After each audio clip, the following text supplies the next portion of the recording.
All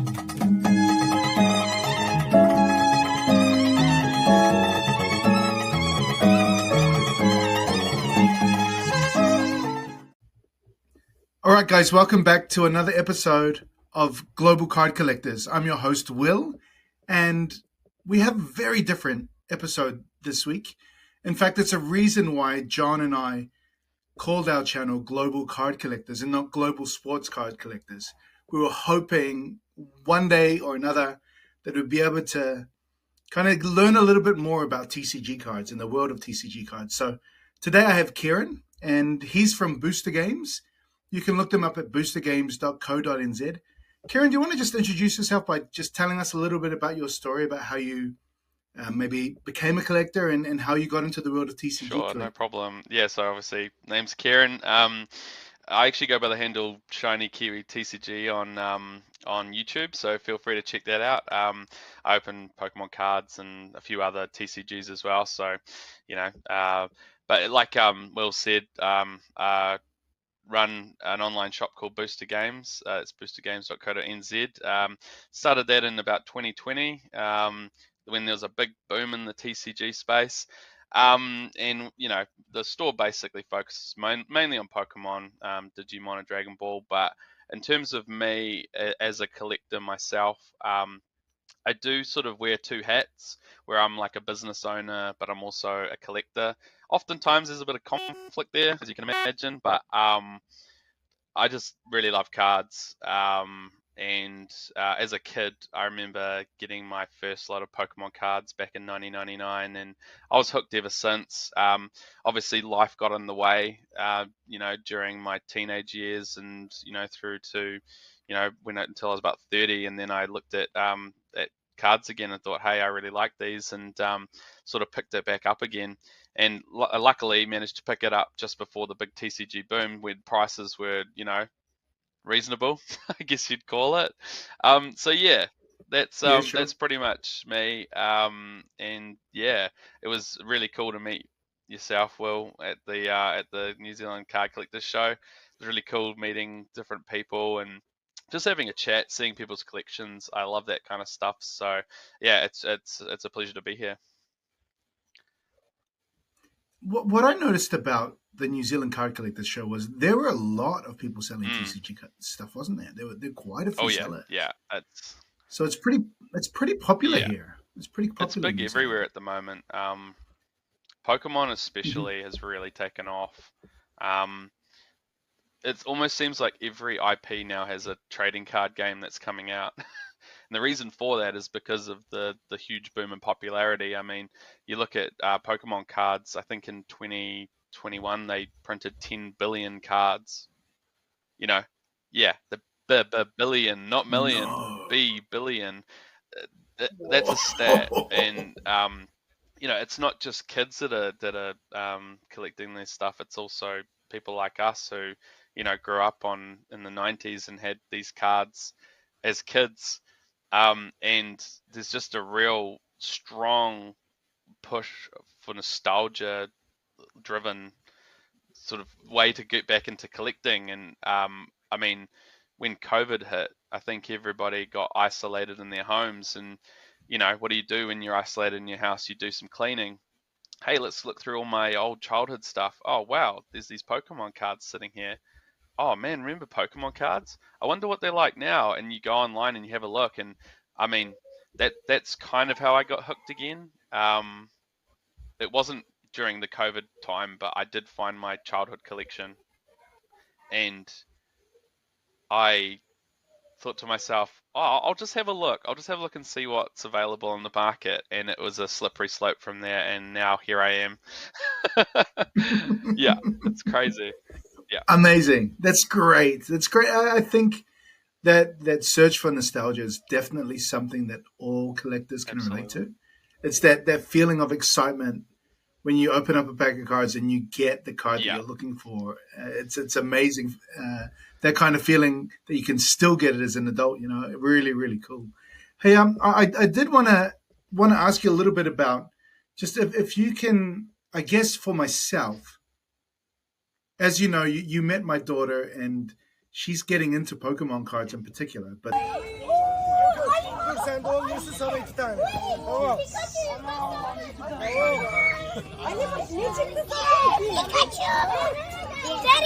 What did you get, Moana? I'm here.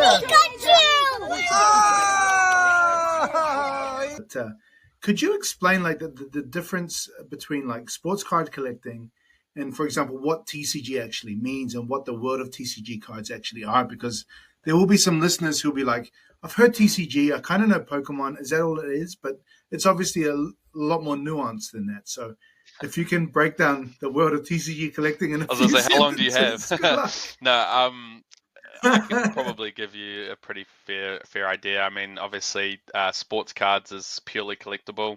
You know, it's a sports person on a card. Well, not always a sports person, but you know, you have like serialized cards where, you know, if you get something that's rare, like a 1 of 1 or a 1 of 5, that's pretty big.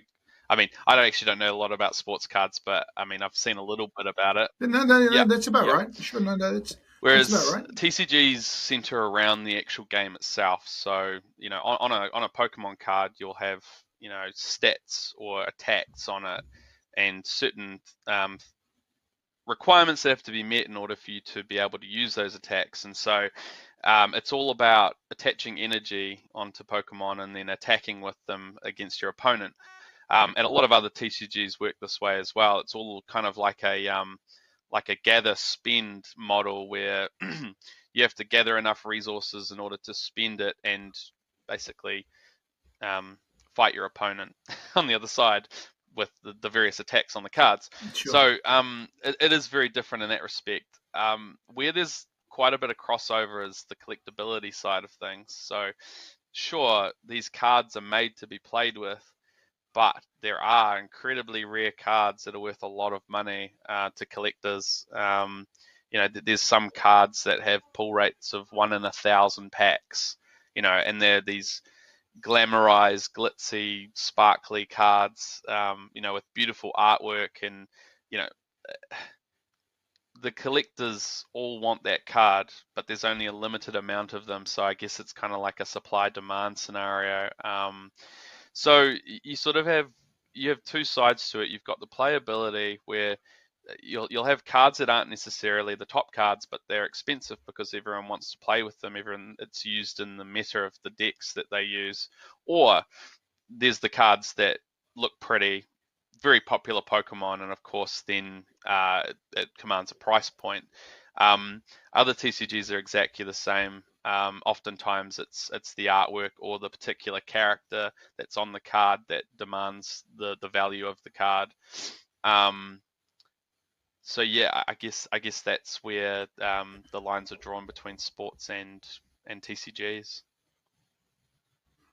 Yeah, really clear. That was a really clear explanation. What I want to ask is, when you talk about the artwork, are you talking, for example, let's say you have a Pokemon card. We'll use Pikachu because he's one of the few names that Yeah, I can just roll for sure. off the top of my head. If you're opening up a packet of cards and you get a base Pikachu card, is it like sports cards where that's your base card and then you might open up a different pack and get a Pikachu card that might be maybe a foil Yeah. version? Or is there like a parallel piece of artwork? I'm just not sure about like maybe the subtle differences between what is base and then is there better and then better again? Or Yeah, is it so just one in a good variation? question. And I'm not sure what the parallel is in sports cards, but I'm sure you probably have, you know, this sports person in a basic card, and then you've got the kind of like the foil version of them, or the more prettier version Yeah, of that's them, right. and that's obviously more what would you call it? More desirable. Um, Rarer, I yep, guess, huh? And also like a yep, shorter print. exactly the same thing with Pokemon. So like you said, Pikachu, you might have just a regular Pikachu card, um, and it just looks like a regular card. Then you might have an ultra rare of Pikachu.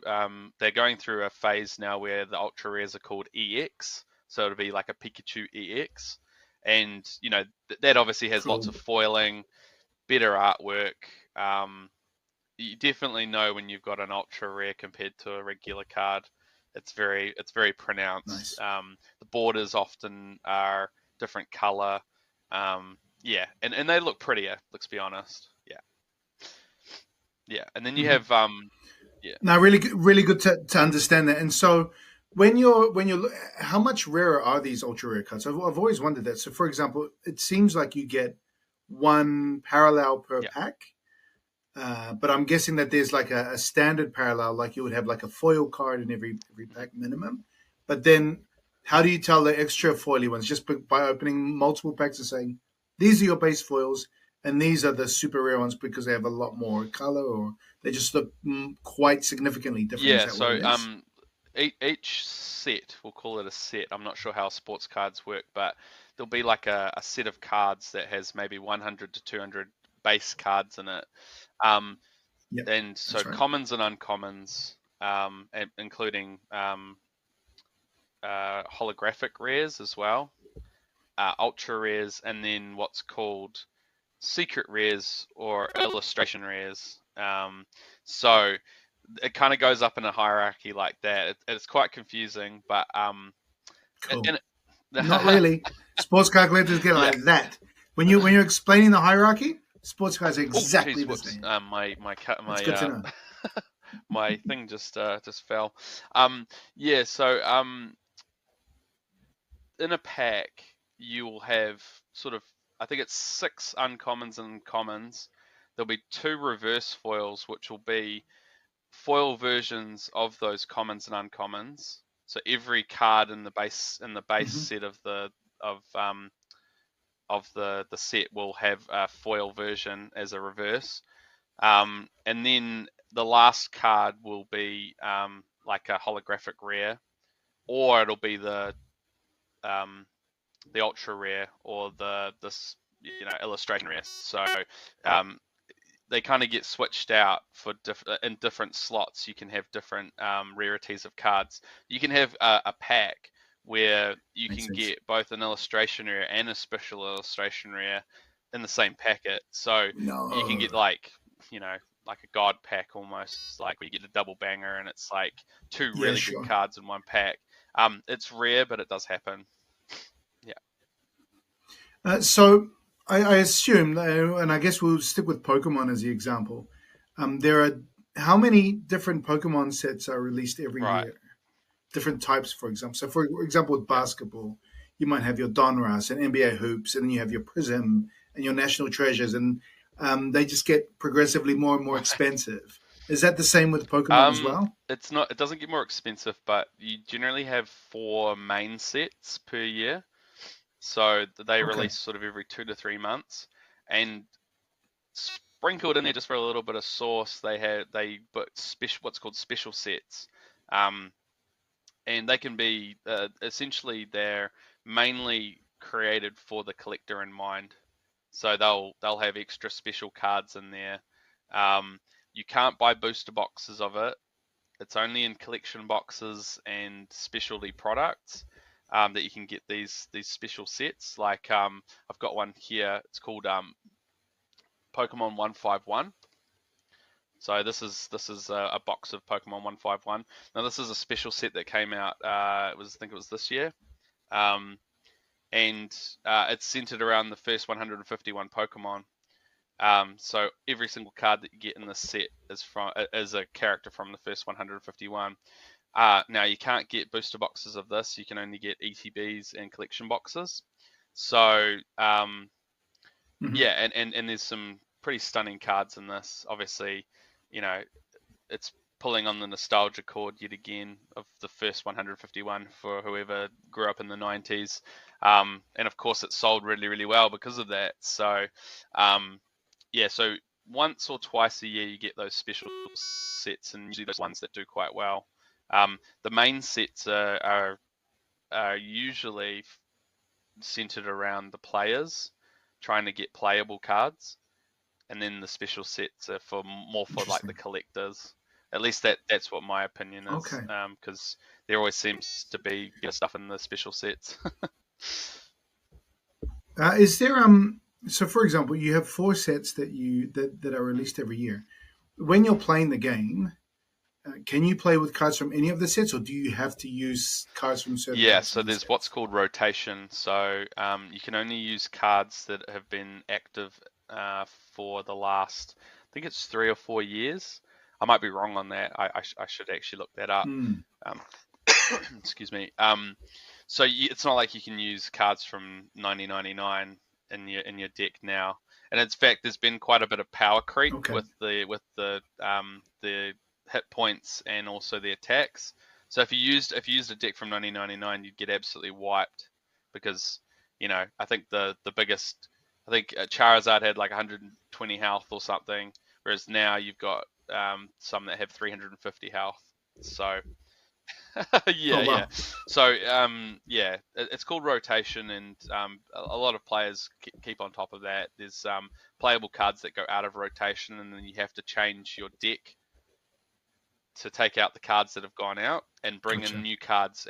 But Pokemon's been really good at they'll create a card that will fit the meta for what's going out.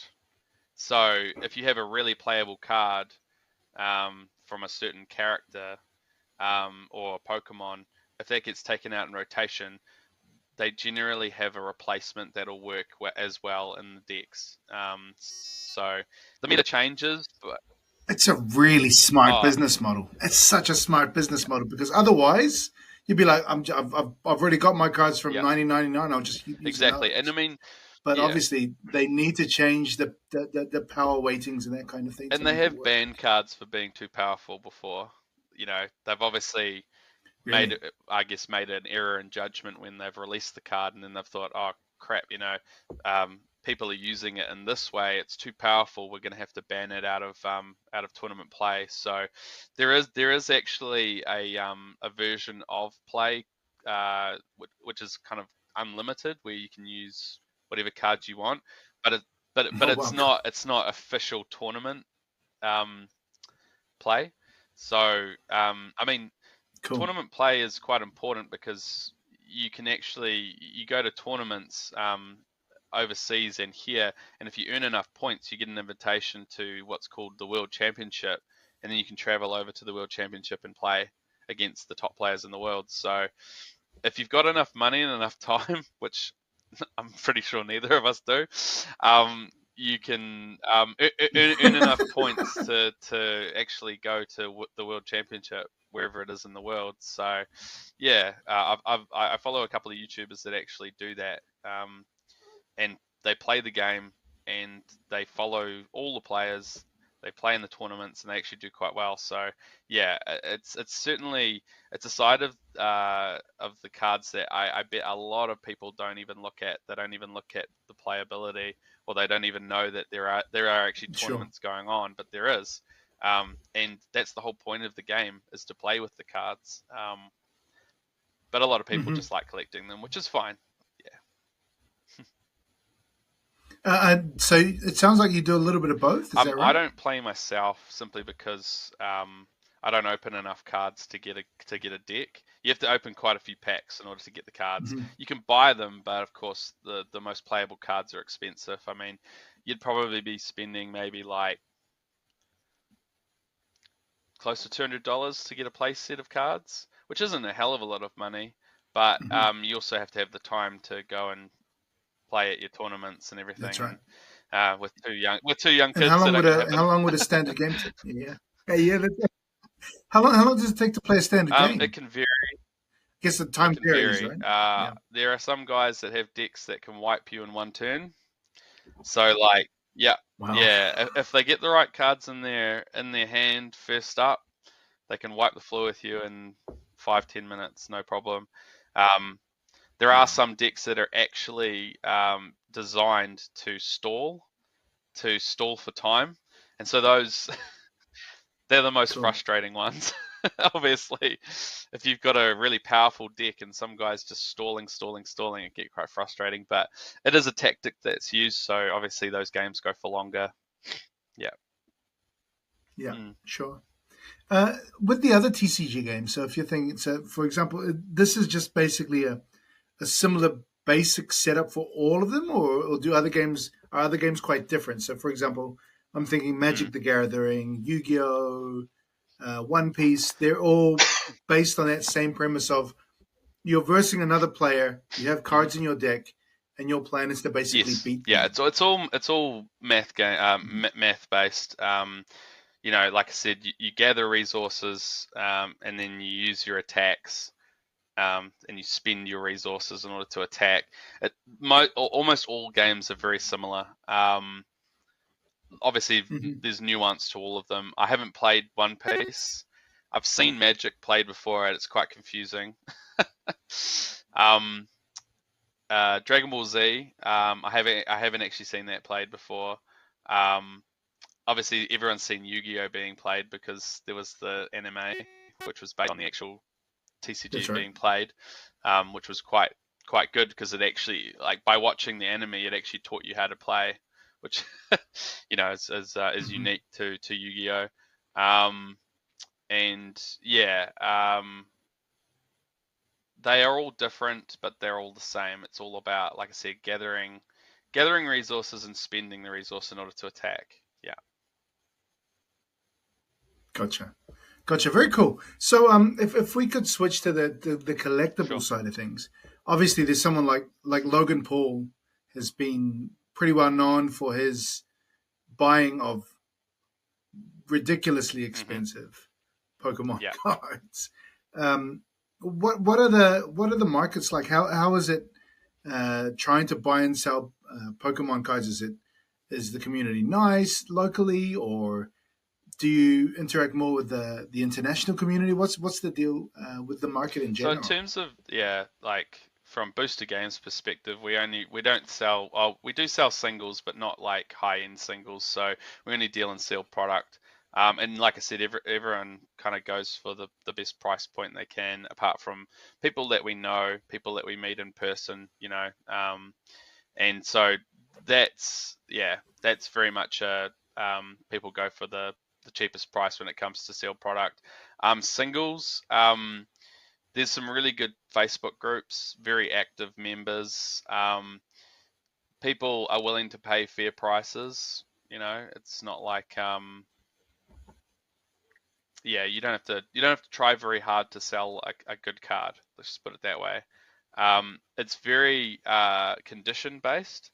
I'm sure that sports cards might be very similar. You don't want to get a card that's got Exactly the dings in same. it or anything like that. So a lot of the time when No, when not you're at all. trying to sell a card, condition is like number one, price is number two, and then it goes on from there.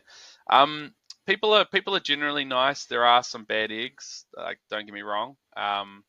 There's obviously low ballers, and then they get aggressive when you say no. That happens anywhere though. Um, but I think we do have actually a pretty good community here in New Zealand. And internationally, you can sell on eBay, no problems. There's a lot of card listings on Trade Me. I don't know if you've ever looked on Trade Me, but the problem Yeah, with that's that right. is, Yeah, that's right. I get a lot of sports oh, cards do you? from you. Yeah, yeah. It's risky though, because obviously condition again is number one, and people often misrepresent the condition of Yeah, cards. and you get a Yep, photo. yep. That's right. They take it at a Yep. certain angle where you can't see that big chip on the corner. But generally, everyone's pretty straight up. Um, I have bought cards off Trade Me before, and a mixed bag of condition. I actually accidentally bought fake cards when I first started out. That was a good lesson for me. Um, there is a lot of fake cards out there, and you will find them on Trade Me. Um, Generally on the Facebook groups, you will not find fake cards because as soon as someone posts it up for sale, within 20 seconds, someone will say, "Mate, those are fake cards." So it's quite good in that sense that it's kind of like a safe place to buy cards. Yeah, How can you tell a fake Pokemon card? Because obviously you can go to a $2 store yeah, here in New Zealand and buy a big pile of fake hmm cards. And for someone like me, I look at them going, they look good, but they're obviously fake. But uh, what are some of the ways that you can tell a fake card as a yeah, parent who has a kid who's taken cards to school and swapping them for yeah. fake ones? Unfortunately, How can you yeah, tell a on a difference? photo, sometimes it's hard to tell a fake card. Um, I Hmm. always go by the adage that if the price is too good to be true, it generally is. So if you see, like a card that should be $100 being sold for $10. That's a pretty good indicator that it won't be a genuine card. Not always, you can find good deals, but oftentimes it will be a fake card. The packs themselves, the fake packs, is an easy way to tell that if it's a fake pack, because I don't know about sports cards, but like there's quite a big secondary market for just single packs of cards for Pokemon and for other TCGs. On Pokemon cards in particular, the $2 store packs, they've got on the top, it's serrated. Those are the fake packs. Okay. So the real packs are smooth. Okay. They're just sealed in a That's single. good. That's a good tip. Yeah. If you open a pack, if there's multiple ultra rares in the pack, then that's a fake pack. They always load it full of a whole bunch of, and you think, oh my gosh, I got so lucky, but no, it's a fake pack. In terms of the cards themselves, generally the ultra rares and the really rare cards have a lot of texture. It's like it's hard to describe. I'm not sure if you have it in sports cards, but really intricate texture on the card.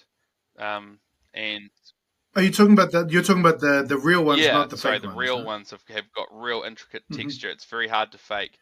The fakes are getting good though.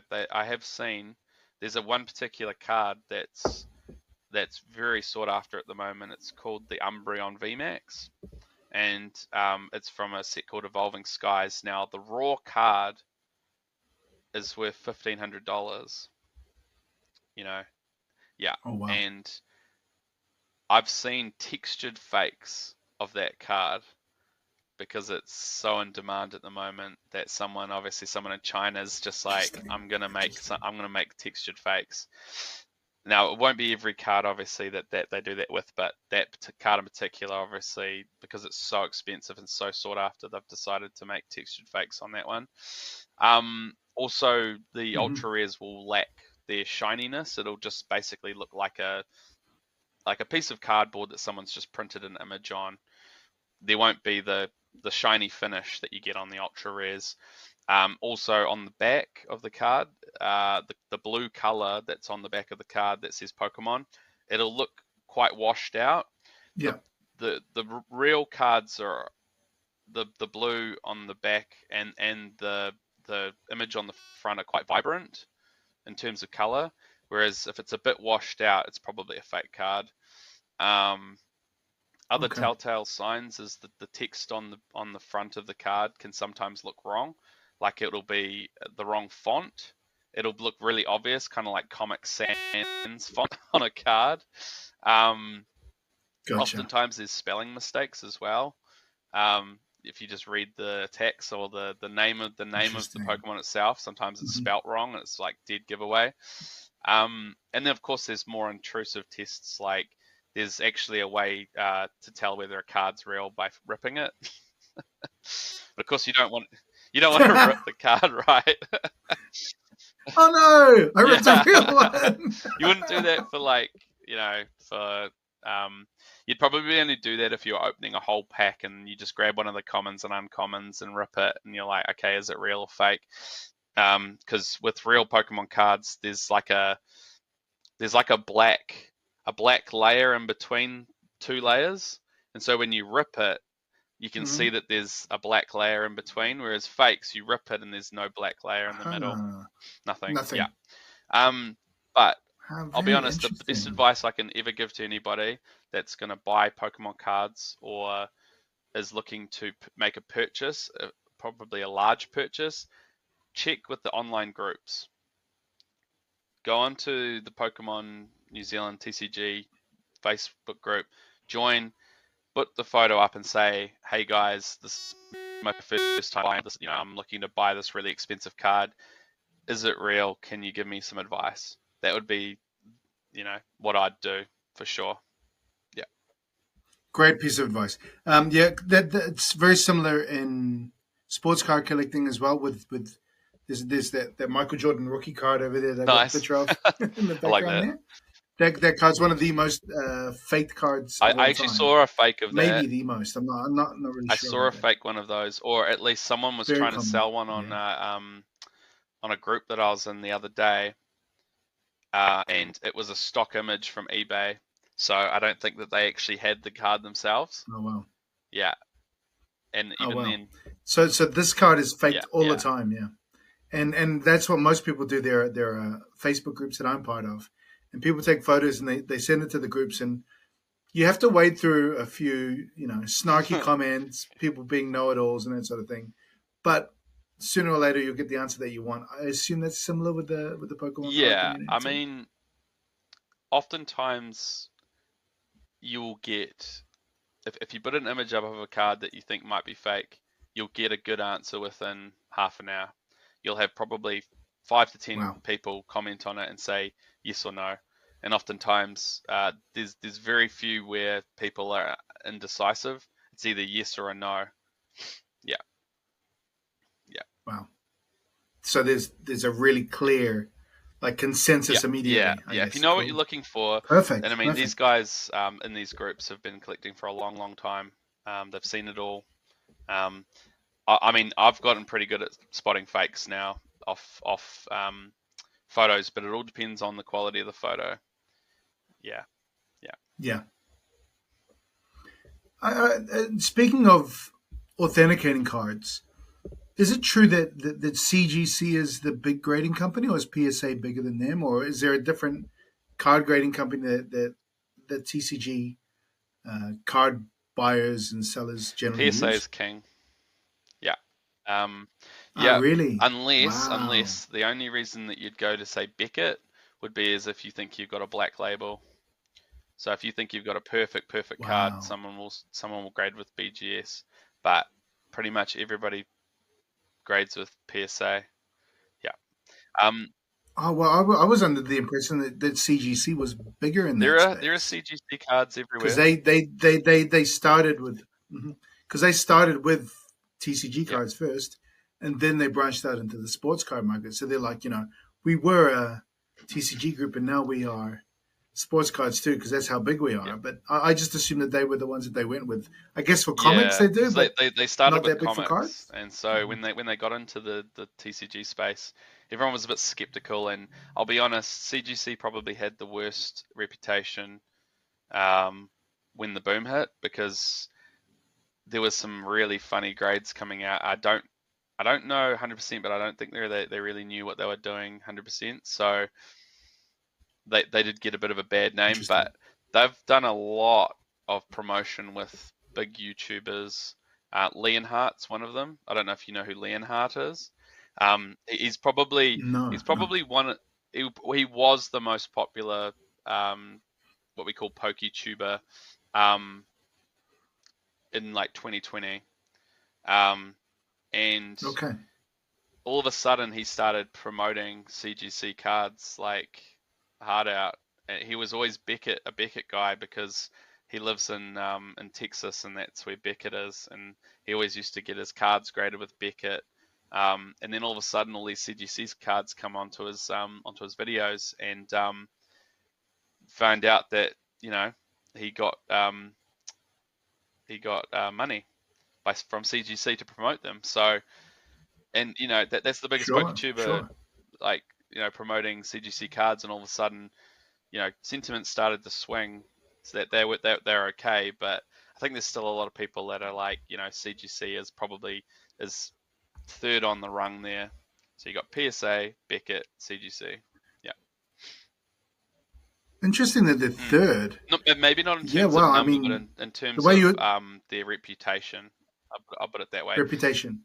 So you think BGS is second, Yeah. Beckett's second, Yeah. and Personally, I mean, obviously Pokemon it's card my own games. opinion. Really interesting. Um, people can Sure. disagree, but in my mind, that would be the way that I would rank them in terms of reputation in the TCG space. Okay. So yeah. I mean, PSA is king of sports Yeah, cards too. absolutely. Yeah. They just they dominate the entire How did market, and it's hard for any other grading company yeah to how do did well. sports cards enthusiasts handle the the issue that PSA had back a couple of years ago, where the wait times were like a year and a half to get your cards back? There was a lot of Yeah, frustration. yeah, There was a lot of frustration. People ended up just waiting because Beckett was Yeah, just as yeah. slow. A lot went to SGC. I don't know if SGC Oh grades yeah, Pokemon SGC. I cards, think they do, but but SGC is very good with okay. vintage cards, and so a lot of people started going there. And SGC turnaround times got really really quick because all of them were just completely bombarded with people wanting to grade their cards and flip Yeah, them real quick, and you're getting these base cards that, that people are trying to yeah, grade. You're like, what are you grading that non-rookie base card for? It's worth yeah, nothing. And so all of these people are just grading hundreds of cards, spending boatloads of money for it. And so PSA had to they shut yeah. down They for a did. few months.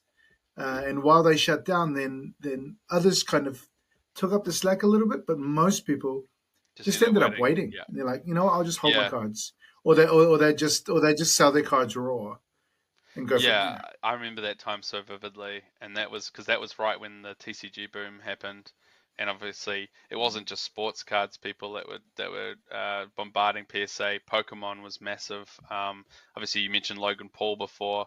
You know, buys that base set first edition booster box, and all of a sudden the world went mad. Um, but what was happening, it wasn't just obviously the big creators that were creating all the hype. It was also what I was mentioning before, where people found their childhood collections, and then they see a news article that says, "Hey, your Pokemon cards might be worth thousands of dollars if you grade them, and if they're That's in right. good condition." And everyone thought, "Well, I'm going to send my whole collection to PSA and get them graded, and I'm going to be a millionaire." And so, same thing as what you're saying, Mm-hmm. worthless cards were getting sent into PSA to get graded. You know, what we call, and we're going to enter it soon, which is called the junk slab era, which is, these Yeah. slabs that are worth literally nothing, and people are going to try and sell them off, and they're just going to be stuck with them. And that's why there's like this proliferation. I don't know if it's the same as sports cards, but there's a proliferation of mystery boxes and you know things that people are trying to sell as bundles because they've got all these junk slabs that they don't want anymore, and they're all getting like shifted onto somebody else through these mystery boxes. Yeah, I mean, sports cards do that too. They'll get you to buy into it. So, for example, you might buy let's say, one of 50 spots, and you can win actually a good card, but they'll have all of these other Yeah, mystery cards, and sometimes they're just yeah, yeah, rubbish. So, yeah, there's people just trying to get rid of stock that they don't yeah, want generally anymore, or they just want to kind of get their money back or break even, whatever it is. But it's interesting that so many things about the TCG universe, I guess, parallels sports cards almost yeah, identically. It's amazing. yeah. I guess The only difference that I've really noticed is you only have for let's say for Pokemon 4 different releases mm, every year. Basketball cards there are I don't even know, maybe 15, maybe right. more, and they all have different price points. So you might have noticed when you go to Kmart that you might see every now and then a packet of basketball cards. Those are the ultra Yeah, low end ones. So NBA hoops and Donruss yeah, are the cheapest. And then you get something that's super popular, like right in the middle of the market might be Prism, and then you have the super expensive cards, which are your national treasures. And there's 3 or 4 other ones like Immaculate that are super expensive yeah. too. I've seen like I wonder how much a sorry, I've seen boxes that guys are opening and they paid $20,000 for this little box. And they open it up and there's oh like yeah. three or four like slabbed cards in it, and the it's high risk, high reward stuff, and like man, I can only imagine the nerves that you'd have opening stuff like that. It's Yeah. ridiculous. And then to have that kind of disposable money and Oh, spend it on that. I I mean, know. there's danger in opening wax, and which is why when you get when you've done that and you've had your thrill, it's like I'm just gonna stop buying stuff. I'm gonna buy the Yeah. singles that I want, and that's generally what many collectors do. And I assume is that the same in the Pokemon world as well. Absolutely. If you buy sealed product to open, you're a dumbass. Well, nah, I'll Yeah, I'll yeah, I'll be a bit nicer. It's fun, right? you want to No, it's gamble. fun. So Yeah, what you yeah, do is you pay for the experience of having that that rush That's of right. opening your own packs. But smart investors, right, will buy the singles. They won't open up sealed product. Yeah. Um, sealed product can pay off for you. You could buy a single pack and open a $600 card, right? Which, sure, Yeah. but the chances of that happening are so minuscule. I was actually wondering, what is there a big market for sealed, secondary market for sealed sports cards? Oh, sorry, sealed packs. Big time. Yeah. Big Okay. time. More boxes and blaster Right. boxes. But yeah, it's a Yeah. massive market. A lot of people get into it. If you can get in them early, you can sell them straight away early. But a lot of the older wax, if you hold on to it, let's say for example, there's a Luka Doncic. When he was a rookie, those boxes were pretty cheap, and then by the end of the year, their price had just escalated in value. And then when the boom Oh came, yeah. they were astronomical. So yeah, it does happen, especially generally based on player Do you performance, do you or just absolute do you rarity. collect sealed or just singles? I generally get singles, but since I've been here in New Zealand, I've been trying to collect a little bit of sealed Oh, rugby nice. cards. Yeah. So I have a few rugby boxes that are sealed. I have a couple of cricket boxes that are Awesome. sealed, but pretty hard to find the super rare Mm. stuff. So if I were to get some of the older stuff, like there's Jonah Lomu's Oh rookie God. season. If you can get that, there's boxes from something called Dynamic Marketing. I don't even know how much they go for, but they must be a Oh couple of yeah. grand because you can find a really good condition Jonah Lomu card, which is hard to do now. And you'll probably find maybe 10 or 15 in Yeah. that box. So you get those graded and they're worth a good chunk of Wow. money. It's So funny because finding those are yeah, hard because though. rugby. I mean, obviously it's massive here in New Zealand, but like worldwide, it's a bit of a niche Mm-hmm. sport. Cricket is exactly the same, but 100%. it's two of my favorite sports as well. And I never really kind of thought to myself, hey, I'm gonna like you know collect some sports cards, some rugby and cricket. But I saw your video not that long ago, and you had that Tendulkar card, and my jealousy instantly went from here to here. Yeah, I love that card. Cool, It looked cool. cool, man. I was like, man, Yeah, it's I wish I had some really cricket cool. cards. It's really cool. Did you see this one? The Richie McCaw. No. Oh, This is a Weet-Bix Wheatbix cards. card. Yeah, It's a yeah, Wheatbix card.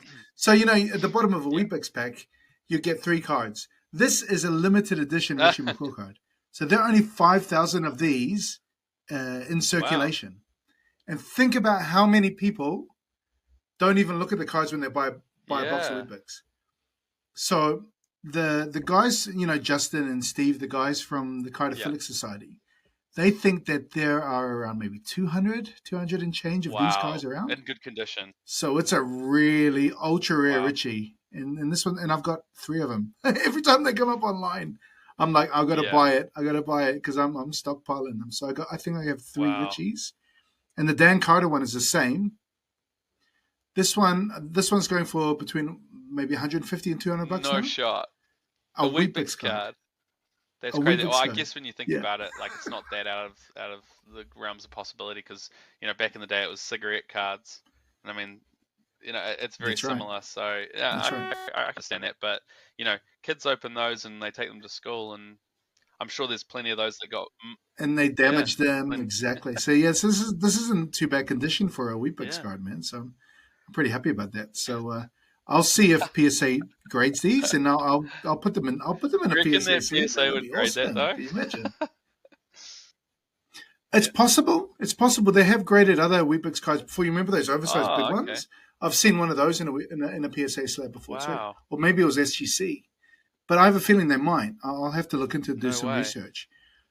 So there's this one in the year after was the Dan Carter, same to 5,000, but the year before Richie was Jonah. Yeah. That they printed not to 5,000 but to Oh wow. 500, and they think that there are less. They reckon there are less than 10 Oh, out in the jeez. wild. So that's my big chase now. Is a Jonah Lomu Weet-Bix card. All It's right, I'll keep my ear to the ridiculous. ground. If I hear any rumblings, I'll let you know. Oh man, oh man, I'll be in. That one's going for about 1,500 New Zealand dollars right now. Man, out of a Weet-Bix box. That's crazy. Out of a Weebix box. That's great, That's man. That's cool. great. So and I know one collector I think has 2 or 3 of them, and he has a whole rugby museum. Anyway, we're getting away That's from okay. the No, no, no. TCG idea, This is as much but from me being interested in sports as it is you interested in TCG. So it's cool. good, good. But the cricket card world, I think, is I don't know if it's about to pop, but there's definitely a strong Mm, opportunity for cricket cards because Topps just released this short print set of cricket cards, and they're really high end cards. So you could buy, and they released them only a limited number on their UK website, Indian website, and right. Australian one, and they sold out within I hours. imagine. Short print. You got 4 cards in a box, and the box cost you about I think it was Oh, £100, okay. Yep. and and so you got the 4 cards, and you got 2 numbered cards and 2 Wow. autographs. And they've done really well, but it sold out so quick that I have a feeling the Tops is going to get back into the market because they have low end cricket Mm. cards, and they're kind of similar to what you would say with the TCG cards. We call them they're either Match Attacks or the 100. Have you heard I of those have. sets Yeah. before? Yeah, it makes sense because they're games Yeah. as well, and apparently people play them, but I have no clue how to play Yeah. those games.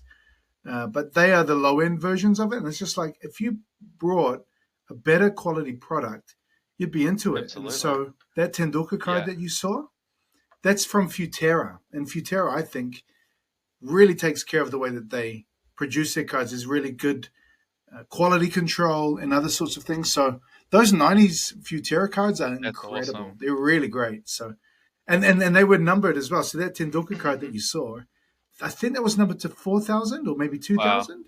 But it's great, and that's his rookie card too. So it's great, man. It's Yeah. great to have them Serialized both. cards is something that TCG doesn't do a lot of. I know there was a really famous one with Hmm.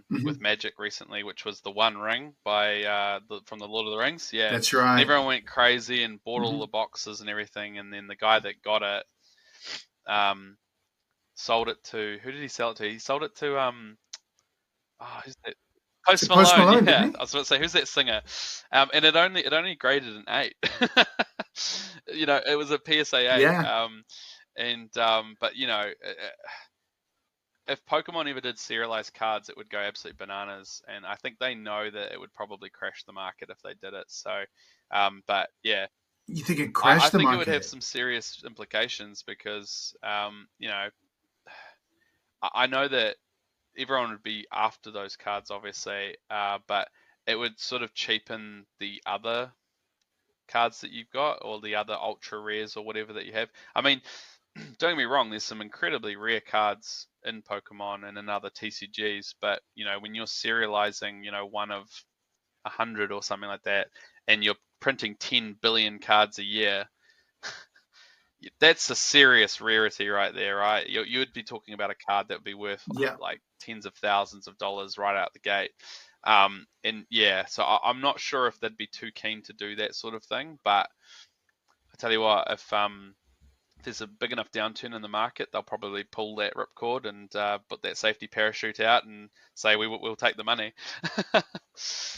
Yeah, Wow. And that's when you probably want to try and buy as much sealed wax as you absolutely. can and just not open Yeah. it. Yeah, well, I Yeah. think there was a lot of people that invested in those boxes for that Lord of the Rings card, and then as soon as the card was found, all those boxes went to zero. Yeah, so you can imagine if you bought like a Wow. pallet, thinking, well, no one's ever going to find the card because everyone's going to hoard it, and then all of a sudden the card's Hmm. found, then it kind of pretty much makes everything Yeah. worth it. Yeah, You'd have to buy one where you'd have multiple numbered versions of those absolutely. cards, hoping that in the future they'd go back to what they were doing Yeah, before. yeah, for sure, for sure. Mm. All right, so I do have a question that I think will resonate with a lot of our parents. What advice can you give to a parent like myself who has a child who's into Pokemon cards? What would be the one piece of advice that you could give them? Right. Yeah, this is a good a piece of advice that was given to me, and it was a very good piece of advice, and that is to collect what you like. Don't ride the hype train. Don't go for, the card that everybody else wants or the biggest value card or anything like that. Go for what you want to collect, and it's as simple as asking your child, "What's your favorite Pokemon?" I mean, every kid knows their favorite Pokemon. And Mhm. if it's Charizard, you're screwed because every Charizard card is expensive. But if it's something else, you might actually get off easy. But I think there's definitely the advice that I have is to have a focus for your collection and a focus on what it is you like to collect or a goal. Because I mean, when I first started out, um, I tried to collect everything, and that was a really, really bad decision. I remember I got in sort of, I think it was late or no, early 2018, and I tried to master sets, which is when you try to collect every single card, every single reverse card, every single promotional card of that set. And I hate to think how much money I spent, but uh, it was a good lesson because you quickly figure out that you can't. I mean, you can, but it's very expensive, and I wouldn't advise anyone to do that. Definitely have collection goals. Collect what you like, and yeah, stick to it. That's great advice. That's such great Yep. advice. I like both pieces of that. So many people that I've interviewed on the show have said almost verbatim exactly the same thing. Collect what you like, collect what you love. A lot of them say collect what you love. Mm, And the way that they speak as well, they say have a focus. yep. That's what they're telling me with the way that they're collecting. Yep. I just interviewed some guys who are doing vintage football, and it's such a vast range. You cannot collect every single vintage football card unless Yeah. you've just got Scrooge McDuck kind of money.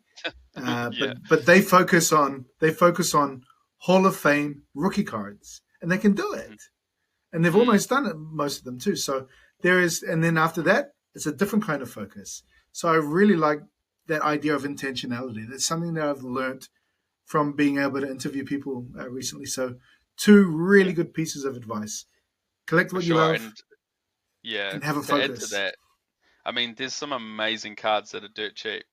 You know, Yeah. there's cards that I really enjoy that are like worth like $2 to $3.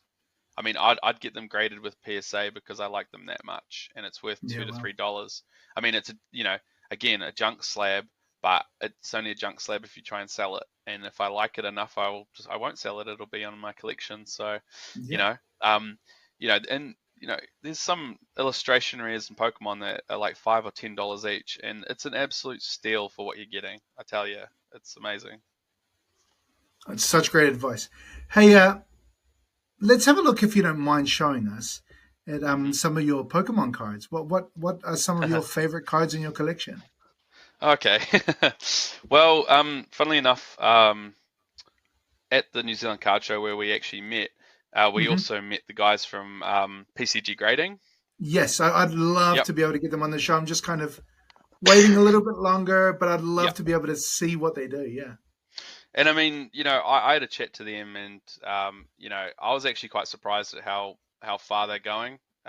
Hmm. Obviously, the value of your graded cards isn't worth as much as say if you went with PSA, but you know, I was very surprised at how far they've actually gotten. They've got an American outfit now, and they've actually got a guy from uh, Alpha Investments who has actually purchased the majority shares, and he's a guy that is really renowned in the TCG space. So I'd be very surprised if PCG doesn't make big inroads into America.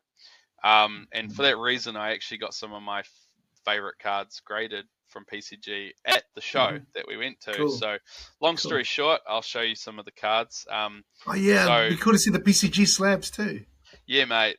So I was really stoked with this one. So um, I actually managed to get a 10 in this card, which you might not be able to see that. Hold on, I'll Yeah. turn off my turn off this. see if you can see that. No, probably not. What is it? It's a Mewtwo. Sorry, it's not showing up very well. Um, That's all right. What you can do later on is you can send me a photo of it, and then okay. I'll plaster it on the So on there's the. a Mewtwo V Star, which is a beautiful card, stunning card. And as soon as I pulled it, I looked at it and I thought that's a 10. And sure enough, I managed to pull the 10 on that. So pretty Right. happy about that. Um, Probably my favorite Pokemon of all time. Like I said, your collection has to have a focus or a goal. My favorite Pokemon Snorlax. I don't know if you know what Snorlax looks like. Um, Sort of like a big fat balloon guy. Um, and I Oh, got cool. a Snorlax card graded. It only got a 7.5, but that's because I got it from the secondary market. I didn't actually buy Uh-huh. this myself. This is what you would almost a vintage Pokemon card. And so I saw a guy on Trade Me that was selling it, and I just decided to pull the trigger and bought it. It's got some problems with it, but I mean, I'm not going to sell it. Again, Perfect. it's going to be in my collection forever, so it doesn't Mm-hmm. matter. And probably my favorite card of all time is a card that there's there's a term in Pokemon that they're throwing around at the moment, which is called like alternate arts, which is essentially like kind of the pinnacle art of the sets. They do these special arts of Pokemon, and back in like 2017, there was a set called Shining Legends, and in that set, they essentially had the very first alternate art, or at least what I would call an alternate art Pokemon card, which was this one here, which is Mewtwo actually in its test tube being Oh, grown. I don't cool. know if you know the anime, but this part here, the actual Mewtwo part's the only part that's holographic, and the rest is like it, you'd have to see the card in person, but this is an absolutely stunning card. It's Mm-hmm. in a PSA 10, it's worth $1,000. Wow. I got the 9.5 with PCG, which I'd like to think translates to a 10 in PSA, Sure. but you just never know. But yeah, it's absolutely stunning card, and I would say this is my favorite card that I've ever So you're owned. talking about. In fact, it just reminded me of a question. Yes. Are there specific sets that are much more valuable than others, just because possibly of the artwork or just the way that they're organized or the way that they look? Because obviously, in different eras of sports cards, there are certain sets that are worth a lot more money, whether Yeah, they're a little bit higher quality or for another reason. Are there specific sets in Pokemon that are ridiculously expensive? there is. So obviously, I mean, it makes sense. The very first base set booster box, Hmm. incredibly expensive. First edition base set booster box goes for about 500,000 US dollars, Cool. half a million US dollars. So, Ridiculous. but they're very rare. There's very few of them left. That's the one that That's right. Logan Paul opened on his Yeah. stream. Um, so vintage booster boxes are worth tens of thousands of dollars. Um, there are some sets in certain eras that have been short printed. Okay. So there was quite a big lull in Pokemon cards between sort of 2010 and 2016, Okay. and all of the sets in that period of time were somewhat short printed compared to what they are now, simply Yeah. because they weren't as popular. So Yeah. the amount of sealed product out there at the moment is so much less. So the value is a lot more. But in modern times, I mean, 2 years ago there was a set called Evolving Skies that released, and just by the token of the fact that it had so many popular Pokemon, it had so many alternate arts in it, that booster box is now going for over 2K per box. Ooh, nice. And how much was it Yep. initially? 200. So Nah, 10x. cool. 10x, Yeah, man. Yep. great. And I mean, because I'll show you one of the alternate arts from that set. It's actually the last card that I got in my Okay. TCG thing. So it's like it's an evolution, which is like Eevee can turn into like Vaporeon, Flareon, Jolteon, and then I think there's about 8 of them. Mm-hmm. And the whole set centered around these evolutions, and they all had alternate arts. And this is one of them called the Leafeon. This card raw goes for $600. Oh wow. Yeah, Oh and wow. I pulled it out of a random pack that I got when I was on Christmas vacation. So And so that yeah, all comes from that Evolving Sky set? yeah, all comes from the Evolving Sky set. So you know, incredibly sought after set. Commands very high price point. That Umbreon VMAX that I was talking about before, that's worth $1,500. That's from that set as well. Wow. Um, yeah, it just had everything going for it. Popular Pokemon, beautiful cards, and yeah, that's why it demands that price point. But generally, once a set goes out of print, so given 3 or 4 years later, you'll see a spike in value. So at the moment, there's some sets that were in the previous block, so called Sword and Shield. Um, those booster boxes within the last couple of months have gone out of print, and instantly they've gone from $200 a box up to $400 a box. Just Wow. Wow. literally overnight almost. Um, like And this are one you hold here. is that why you would hold wax? Is that why you Yeah, end up so I holding mean, wax? I've got this one here, which is called Lost Origin, right? Hmm. And literally within the last month, this has doubled in price. Wow. Yeah, yeah. So And if you you know, hold on to it longer, will it increase in value again potentially? There's a yeah, good chance of that potentially. happening. It all depends on supply. So if everyone's doing the same thing, you know, and that's one of the things about Pokemon investing is if you're all collecting or if you're all hoarding the same thing, the value won't increase, right? Hmm. So you sort of have to be smart about what you hold on to and what you don't. Um, yeah, I mean, I don't really hold on to too much sealed stuff. Just a few things that I like. I actually plan to open most of it, to be honest.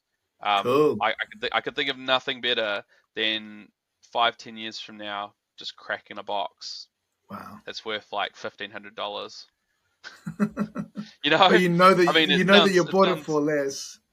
yeah, it sounds stupid, but yeah, I don't think I'll sell much of it. I think I'll open most of it, which I kind of will understand that sentiment because I look at some of these '90s basketball cards and I see how much they're going for, and it's like, man, what I wouldn't give to be able to just get in my just hands crack into it, it. just to see what's Yeah, there, Yeah, and just to yeah, crack it absolutely. and have a look.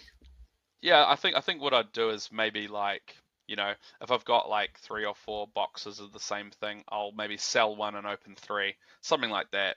Yeah. Um, but yeah, it's one of those things where though, if something's worth so much money, you can't justifiably bring yourself to destroy the value. Um, Hmm. I have a couple of Japanese um, Pokemon boxes that I bought for $100, and now they're worth $1,200. Wow. Wow. And that happened within 5 years, and I actually bought them with the intention of opening them. Funnily enough, because I actually quite like Japanese cards, and I mean we've only been talking about English cards. Hmm. Japanese Pokemon cards is like a whole nother beast, but and I simply forgot about them. Like the boxes just sat in one of my boxes, and then I was sifting through my collection there, about I don't know 6 months ago, and I was like, oh, I've got some of these, and I knew what had happened with the price of those, and I thought to myself, geez, can I justifiably open these now? Because chances are I'll open it and I'll get nothing, or I'll get a card that's worth maybe $100. So you sort of have to, yeah, risk reward, but um, in the end, if you're happy enough to, like you say, you know what you bought it for. I bought it for $100. If I crack it I don't care about the value that now it's worth. I get to Hmm. see the cards on the inside. So Yeah. yeah, torn between two sentiments, I guess. So I guess if you were to buy some boosters that are available now and just sit on them for 3 to 5 years, you could potentially earn your money back and then some. So it'd be an investment of Yeah, sorts. Yeah, cool. absolutely. And Yeah. there's very few recorded sealed products that haven't gone up in value. Interesting. I actually do have a couple of boxes that I've been sitting on for like 5 years, and they haven't gone up, and not even $1, Wow. funnily enough. But that's simply because of what they are, and I actually, again, plan to open them, so it's not like I care. But it's just interesting to see that those particular products haven't even moved an inch. But Interesting. Yeah, when there's so other, it's not a foolproof plan. Otherwise, everybody would be doing it. So you probably have to do your research. And again, like you said, like with that Evolving Skies set, you're looking for sets that would have long term appeal, I assume. absolutely, And even yeah, if you have yeah, to pay a little bit more now, maybe those are the ones that you can go for as well. I'm trying not to give people yeah, too much investment advice on this, but I'm trying to think it through for yeah. myself. Be like, how could I get in that would be fun? And Well, I tell you and what, there's no shortage of investment advice around Pokemon. You go onto YouTube and you type Pokemon investing, and you will have literally hundreds and hundreds of PokeTubers that talk about investment in Pokemon. wow, One thing that I will say is that these things here, the booster box, right? So you've got hmm 36 packs of Pokemon cards in this, is about as foolproof as you can get. wow. So you buy this, you sit on it for 5 years. I'd be very, very, very surprised if you can't sell it for more than what you bought it for. Yeah, Wow. yeah. But again, I don't want But to then advise you're sitting people. on something where you could be investing in a different place too. So Well, that's the thing. You, there's you give tie and you take. tie Yeah. up capital. You tie up capital in these sealed products, and I mean, for me, it's a vehicle to then buy more cards, right? So Sure. it's not like I'm using it to, I don't know, to buy a new watch or something. If I ever sell cards, I buy new cards. It's kind of like, and so if you do end up putting a lot of money into a sealed product, so say like a whole case of booster boxes, because these things come in cases of 6, Okay. and if you're talking $200 a box, that's $1,200 that you then have tied up in this sealed product that you then have to sit on for 3 to 5 years. That's money that you can't then go and buy other cards with. So you sort of have to be ready to do that, or know when to sell in order to buy something that you want. And I mean, there's nothing wrong with sitting on a couple of boxes, and then when your grail comes up, the thing that you really, really want, right? You can sell those to buy that. Yeah, Perfect. yeah, Perfect. Um, just another random question came up when you talked about cases. Are there case hits in Pokemon's as well? We call them case hits in sports cards. So, for example, there yeah, might be one ultra rare card in the case. Is that yeah. the same logic with Pokemon as well? So Pokemon booster boxes are really consistent. Mm-hmm. Um, at least they used to be. New blocks a bit different. So Sword and Shield, which is what this one's from, was very, very consistent. So in a booster box, you'll get 2 to 3 full arts. You'll get one secret rare. It's not guaranteed, but more often than not, I'd say 85% of the time, there's a secret rare in there, which is like card that you're after.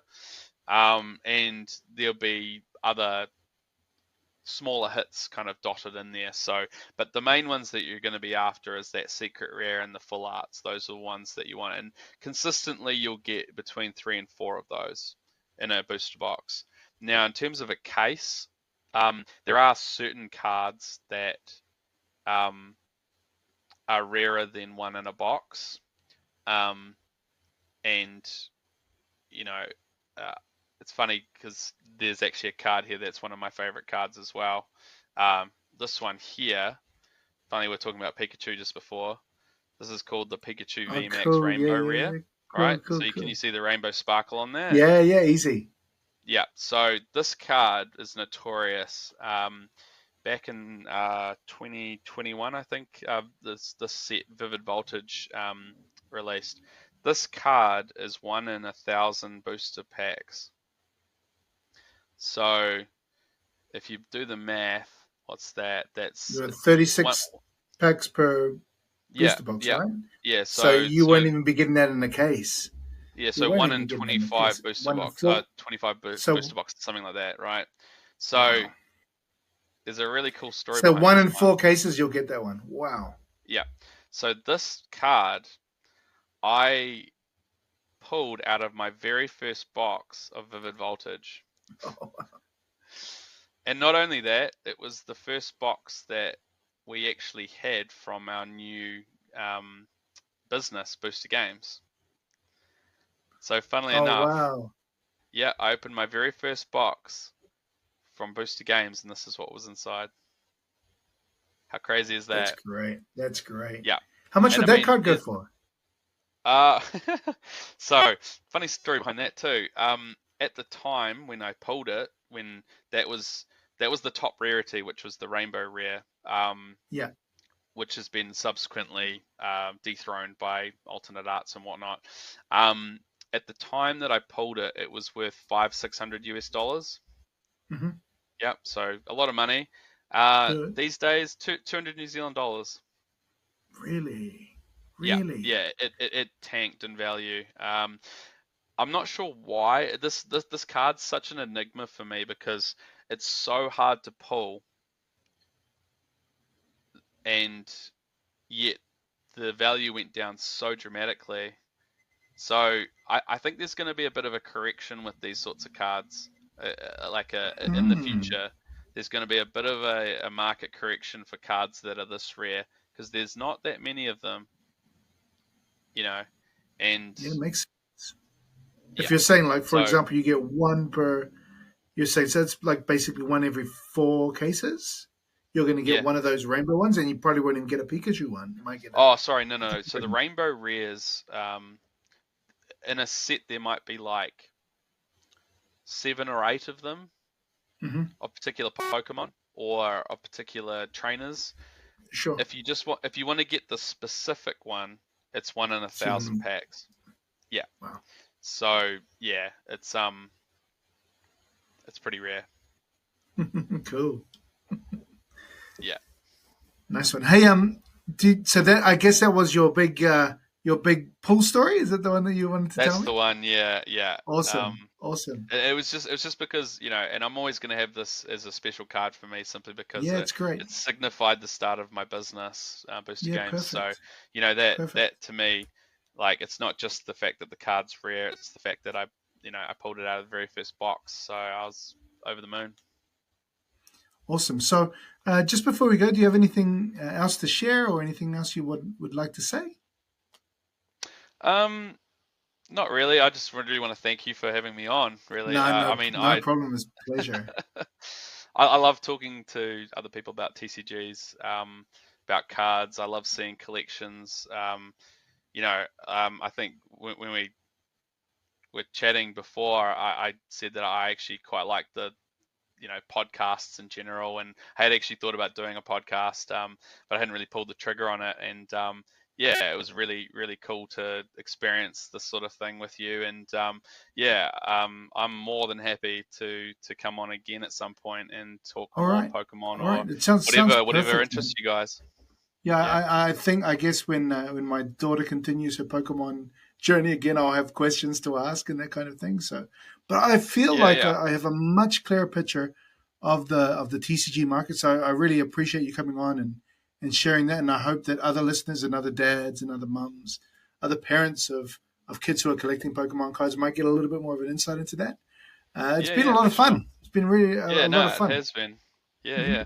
And if anyone wants to reach out to me, for sure, like if people want to ask about Pokemon cards or ask about any other TCGs, feel free to reach out. I'm not sure if my contact details will be available or whatnot, but I'm sure that Yeah, for sure. So maybe you're they can reach out to you, and then that you can get me in touch or whatever. Yeah. yeah. Do you have an Instagram account as well? I don't actually. I'm probably one of Okay. the only people that does pokey tubing, or that doesn't have an Instagram. I'm Okay. missing out But apparently. we can find you on your YouTube channel at Shiny Kiwi TCG. That's the one. And on top of that, if we want to get in touch with you via your business, it's at boostergames.co.nz, right? Yeah, correct. Yeah, yeah. I think Perfect. we've got a contact us form on there. So if anyone has any questions about I don't know, the products on there or Pokemon in general, feel free to reach out. Awesome. Awesome. All Cool. right. Thanks so much, Kieran. Cool. Great. Thanks, mate.